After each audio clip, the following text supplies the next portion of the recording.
आप देखिए यहाँ पे संरचना के आधार पर, ठीक है, कोशिका के आकार, प्रकार एवं आकृति कैसे होती है इसे देख लेते हैं। तो कोशिका विभिन्न आकारों की होती है, ठीक है। सभी कोशिका जो है अलग अलग होती है और ये स्टार्ट होता है, यानी कि हम कह सकते हैं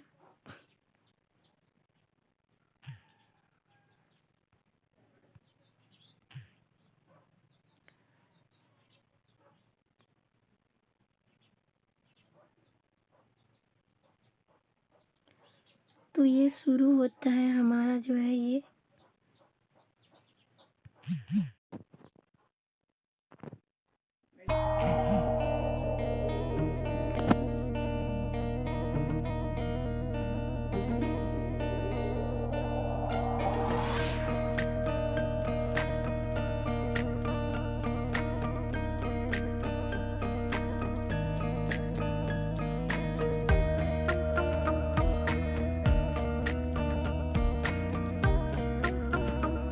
अब यहाँ पे देखिए कि उसमें तो हमने देखा था कि सबसे जो है, ठीक है, सबसे छोटा कोशिका था।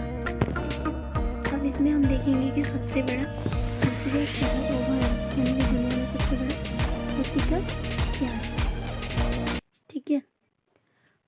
तो हम जानते हैं कि दुनिया में जो सबसे बड़ा कोशिका है वो है शुतुरमुर्ग का अंडा, ठीक है। क्या है? शुतुरमुर्ग का अंडा। जो आपको ये चित्र दिखाई दे रहे हैं यहाँ पे जो है, यहाँ पे बोला सबसे बड़ी कोशिका शुतुरमुर्ग का अंडा है, जिसकी लंबाई 17 सेंटीमीटर से लंबाई होता है और चौड़ाई जो है ये 13 सेंटीमीटर होता है। तो यहाँ पे आप देख पा रहे हैं ये जो है ये शुतुरमुर्ग है और इनकी जो अंडा है ये है, ओके। तो ये था सबसे विश्व का, मतलब कि पूरी दुनिया का सबसे बड़ा कोशिका, ठीक है। क्या है? तो ये है शुतुरमुर्ग का अंडा जो आपको यहाँ पर दिखाई दे रहा है और ये है शुतुरमुर्ग, ठीक है। तो आपको समझ में आ गया कि दुनिया में सबसे छोटा कोशिका माइकोप्लाज्मा है और सबसे बड़ा शुतुरमुर्ग का अंडा है। अब इसका नेक्स्ट पार्ट देखते हैं। तो ये है न्यूरॉन का फिगर, ठीक है। तो आप जैसे यहाँ पे देख पा रहे हैं ये जो हमें एक जड़ की संरचना जैसी दिखाई दे रही है, इसको हम लोग बोलते हैं ध्रुमिका। क्या बोलते हैं इसको? ध्रुमिका। और सबसे बीच में जो गोल्डन कलर का जो गोल आकार यानी सर्कल जैसा दिखाई दे रहा है, इसको हम लोग बोलते हैं केंद्रक, ठीक है। और ये वाला पार्ट, ये वाला जितने भी है यहाँ से जो निकला हुआ है, इसको हम लोग बोलते हैं कोशिका काय, ठीक है। और जैसे कि आप यहाँ पे देख पा रहे हैं ये चीज़ें, यानी कि ये चीज़ें यहाँ से जो जो पूंछ जैसे यहाँ से निकले हैं, इसको हम लोग बोलते हैं एक्सोन, ठीक है। क्या बोलते हैं इसको? एक्सोन। और ये जो चीज़ें हैं ये इसके बीच के अंदर वाला, इसके बीच में जो ऑरेंज, हल्का ऑरेंज दिखाई दे रहा है ना, इसको आवरण बोलते हैं, ठीक है। और ये पीला पीला जो नज़र आता है इसको हम लोग बोलते हैं माइलिन बोलते हैं इसको, ठीक है। और नेक्स्ट है जो इसके पार्ट वाला है, जो रेड वाला यहाँ से जो गैप में निकला है ये वाला, इसको हम लोग बोलते हैं तंत्रिक कक्ष, ठीक है। ये न्यूरॉन का ही पार्ट है। और इधर वाला चीज़ें यानी ये वाला चीज़ें जो है इसको एक्सन तंतु बोलते हैं, ठीक है, यानी कि एक्सन तंतु बोलते हैं। और ये क्या है? ये न्यूरॉन का फिगर है, ठीक है, ठीक, यानी तंत्रिका कोशिका जो कि सबसे लंबी है, आपको दिख ही रहा है, ठीक है। यहाँ से यहाँ तक यानी ये लंबाई में है तो सबसे लंबी हो जाएगी मानव शरीर की। तो ये था न्यूरॉन का, यानी कि मानव शरीर में सबसे लंबी कोशिका जो है यही है, ठीक है। या फिर ओवरऑल सबसे लंबी कोशिका न्यूरॉन ही है। अब इसका आप यहाँ पे देख पा रहे हैं ये जो है ये अंडाणु, ये भी मानव शरीर का ही है, ठीक है। और ये मादा शरीर में पाया जाने वाला है, ठीक है।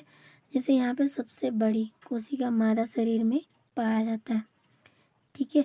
और इसी का नाम है अंडाणु। अब इसको थोड़ा फिगर से देख लेते हैं। जैसे आपको यहाँ पे दिखाई दे रहा है ये फिगर, ठीक है। ये मादा शरीर के अंदर पाया जाने वाला क्या है? अंडाणु है, ठीक है। ये अंडाणु है और ये ओवरऑल यानी कि मानव शरीर में सबसे बड़ा, यानी बड़ा कह सकते हैं, बड़ा कोशिका है, ठीक है, मानव शरीर में। और ओवरऑल अगर बात करें सबसे बड़ा तो वो है शुतुरमुर्ग का अंडा। ठीक है, अब इसका नेक्स्ट पार्ट देख लेते हैं। जैसे हमने अब तक जाना कि मानव शरीर में जो सबसे लंबा है, यानी सबसे लंबाई में क्या था, न्यूरॉन। ठीक है, और सबसे बड़ा में मानव शरीर में बात करेंगे तो वो है अंडाणु, जो कि सबसे मतलब कि मानव शरीर में पाया जाता है और सबसे बड़ा है मानव शरीर के लिए। ठीक है, अब इसका नेक्स्ट पार्ट देखते हैं। अब आप यहाँ पे देख पा रहे हैं कि मानव शरीर में पाए जाने वाला, ठीक है, सबसे छोटा कोशिका क्या है। तो बात करते हैं यहाँ पे स्पर्म जो है, स्पर्म यानी कि शुक्राणु जिसको हम लोग बोलते हैं, ये मानव शरीर में पाए जाने वाला सबसे छोटा कोशिका है। और ये किस में पाया जाता है, ये नर का शरीर में पाया जाता है। ठीक है, स्पर्म जिसको बोलते हैं। तो हमने जाना कि मानव शरीर में सबसे लंबा न्यूरॉन, ठीक है, सबसे बड़ा अंडाणु, ठीक है, ये मानव शरीर की हम बात कर रहे हैं। और सबसे छोटा ये मानव शरीर में तो ये है स्पर्म। ठीक है, स्पर्म यानी कि शुक्राणु। सो हमने मानव शरीर में 3 प्रकार की कोशिका को जान लिया। अब बात करते हैं कि अगर हम इसका फोटो देखें तो ये कितना बड़ा होता है और कितना छोटा होता है। तो ये देखिए, ये क्या है, शुक्राणु है। ओके, यानी स्पर्म है। तो अब यहाँ पे देख पा रहे हैं, ये इनकी क्या है, इनके सर के साइड है। ठीक है, ये सर के साइड है और ये जो इधर दिख रही है ये पूंछ है शुक्राणु का। ठीक है, तो ये ओवरऑल यानी कि मानव शरीर की बात करें तो ये सबसे छोटी कोशिका है और ये नर शरीर में पाया जाता है। ठीक है, और मादा में बात करें तो वो है अंडाणु, जो सबसे बड़ा है। और सबसे बड़ा क्या है, सबसे छोटा क्या है, यानी कि बात करें सबसे लंबा मतलब कि मानव शरीर में तो वो है न्यूरॉन, जो कि तंत्रिका कोशिका इसको हम कह सकते हैं। ठीक है, तो हमने जान लिया कि आकार और आकृति के आधार पर कोशिका जो है कितने प्रकार के होते हैं। ठीक है, अब हम जानेंगे संख्या के आधार पर कोशिका कितने प्रकार की होती है।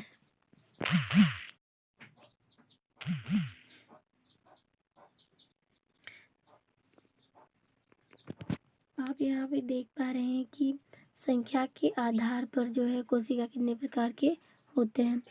तो हम कह सकते हैं संख्या के आधार पर कोशिका जो है ये 2 प्रकार के होते हैं। ठीक है, 2 प्रकार के होते हैं। जैसे 1 नंबर पर यहाँ पे दिया है एक कोशिकीय जीव। ठीक है, तो वैसे कोशिकीय जीव एक कोशिकीय जीव कहते हैं जिसमें भोजन का अंतर्ग्रही यानी भोजन अंदर लेना यानी भोजन ग्रहण करना या पाचन या अवशोषण एवं उत्सर्जन की सभी जो क्रियाएं हैं वो एक ही कोशिका द्वारा होती है।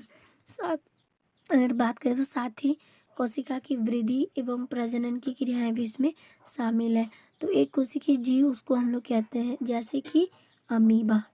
ठीक है, तो हमने क्या जाना कि एक कोशिकीय जीव वैसे जीव होते हैं जिसमें भोजन का अंतर्ग्रहण करना, पाचन करना, अवशोषण एवं उत्सर्जन सभी प्रकार की क्रियाएं जो है एक ही कोशिका द्वारा होती है। साथ में इनका वृद्धि और प्रजनन भी एक ही कोशिका के द्वारा ही होता है। तो वैसे कोशिका को हम लोग बोलते हैं एक कोशिकीय जीव। जैसे कि एग्जाम्पल में हमने देखा अमीबा। ठीक है, अमीबा एक कोशिका जीव है। अब देखते हैं अमीबा की आकृति कैसी होती है।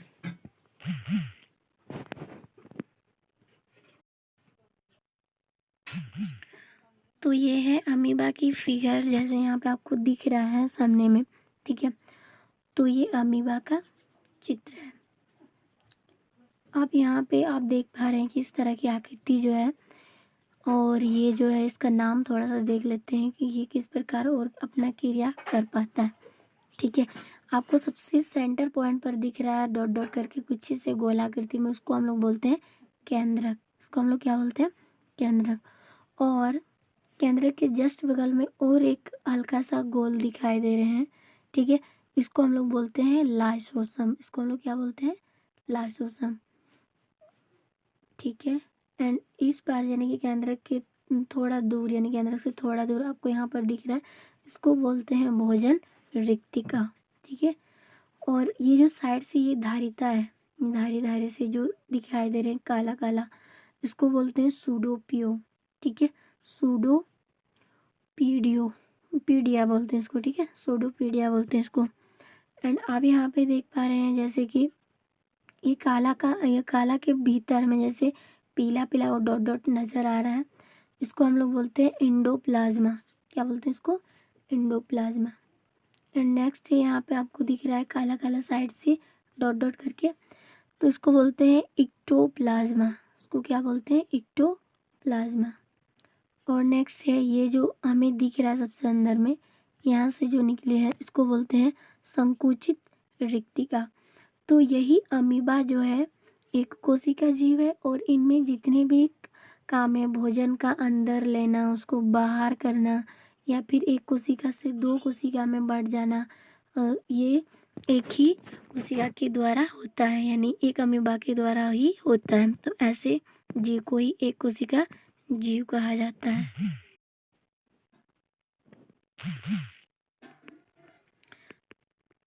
अब यहाँ पे देखिए बी नंबर पर है बहुकोशिका जीव, ठीक है। तो बहुकोशिका जीव होता क्या है? तो जैसे यहाँ पे देखिए कि लिखा है वैसे जीव, ठीक है, जिसमें बहुत सारी कोशिकाओं के मिलने से जिसकी रचना, उद्गम तथा कार्य समान हो। मतलब बहुत सारे कोशिकाओं के मिलने से क्या होता है, उसके उद्गम यानी बनावट या उसका जो काम होता है, ठीक है, वो समान होता है। तो वैसे कोशिका को ही उत्तक कहते हैं, और ये शरीर की सभी क्रियाओं को पूरा करती है, यानी पूर्ण करती है। ऐसे जीव को ही बहुकोशिकी जीव कहा जाता है, यानी बहुत सारे कोशिकाओं मिलकर जो शरीर का निर्माण करता है और हर प्रकार के कार्यों को पूरा करता है, तो उसे बहुकोशिकी जीव कहा जाता है, ठीक है। अब बहुकोशिका जीव का थोड़ा सा हम टेबल देख लेते हैं किस तरह से अपना आकृति बनाता है। जैसे आप देख रहे हैं कि यहाँ पे बहुत सारे कोशिका, यानी बहुत सारे लाखों करोड़ों कोशिका जो है से मिलकर क्या बनाता है? उत्तक। और उत्तक से क्या बनाता है? अंग। और अंग से अंग तंत्र बनाता है, और पूरा अंग तंत्र कंप्लीट हो जाता है, तब ये जीव का निर्माण कर लेता है। यानी कि जैसे कि हम लोग हुए, मानव, जंतु जितने भी है, इसमें लाखों करोड़ों कोशिकाओं के मेल से बना हुआ है, ठीक है। तो सबसे पहले ये जो बहुत सारे कोशिका जब मिल जाती है, तो ये किसका निर्माण करता है? उत्तक का, ठीक है। फिर बहुत सारे उत्तक मिलकर क्या निर्माण करता है? अंग का, जैसे कि आपको यहाँ पर दिखाई दे रहे हैं, ठीक है। तो जैसे हाथ, कान, पैर, ये सब क्या है? हमारा अंग है जो उत्तक से मिलकर बना है। फिर ये अंग मिलकर, यानी बहुत सारे अंग मिलकर जो है वो क्या बनाता है? अंग तंत्र। और जब अंग तंत्र कंप्लीट हो जाता है, तो एक जीव का निर्माण होता है, ठीक है।